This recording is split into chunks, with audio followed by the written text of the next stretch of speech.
માટે સેન્સ પ્રક્રિયા ચાલી રહી છે, શું તૈયારી છે અને ઉમેદવારો પસંદગીમાં શું ક્રાઇટેરિયા રહી શકે છે? જી, કાલે 1 એપ્રિલે આપણા ગુજરાત સ્ટેટ ઇલેક્શન કમિશને ચૂંટણીની જાહેરાત ઓફિશિયલી કરી, ત્યારે 6મી તારીખથી ફોર્મ ભરવાની શરૂઆત થશે અને 11મી તારીખ લગીને ફોર્મ ભરાવાના છે. 13મી તારીખે સ્ક્રુટિની થશે અને 15મી તારીખે આપણા ફોર્મ ખેંચવાની છેલ્લી તારીખ છે.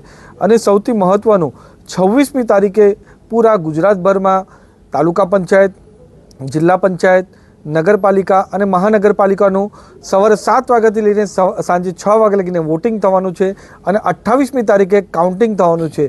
ત્યારે અમને 100% વિશ્વાસ છે કે ગુજરાતની જનતા હર હંમેશની જેમ આપણા ભારતીય જનતા પાર્ટી અને પ્રધાનમંત્રી નરેન્દ્ર મોદી સાહેબ પર વિશ્વાસ રાખીને ભારતીય જનતા પાર્ટીનો જ્વલંત વિજય કરવાનો છે.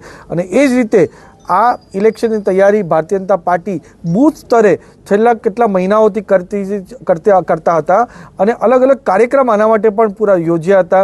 અને આ જ્યારે પૂરા ગુજરાતભરમાં સેન્સની પ્રક્રિયા જ્યારે ચાલુ થઈ છે, ત્યારે તમે કાલથી જ ગુજરાતના વિઝ્યુઅલ્સ જોતા હશો કે પૂરા સૌરાષ્ટ્ર હોય, ઉત્તર ઝોન હોય, મધ્ય ઝોન હોય કે સૌરાષ્ટ્ર ઝોન હોય, દરેક જગ્યા ઉમેદવાર જે આપણા યુવાનો હોય, મહિલાઓ હોય, ખેડૂત હોય અને દર વર્ગના લોકોએ ગુજરાતમાં જ્યાં ભારતીય જનતા પાર્ટીની દાવેદારી કરવા માટે લાઈન લાગી છે.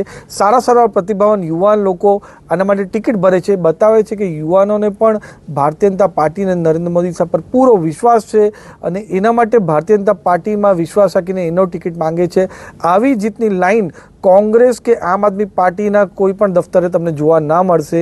એ બતાવે છે કે આવનારા સમયમાં જ્યારે ઇલેક્શન આવશે ત્યારે 100% ભારતીય જનતા પાર્ટી જીતવાની છે.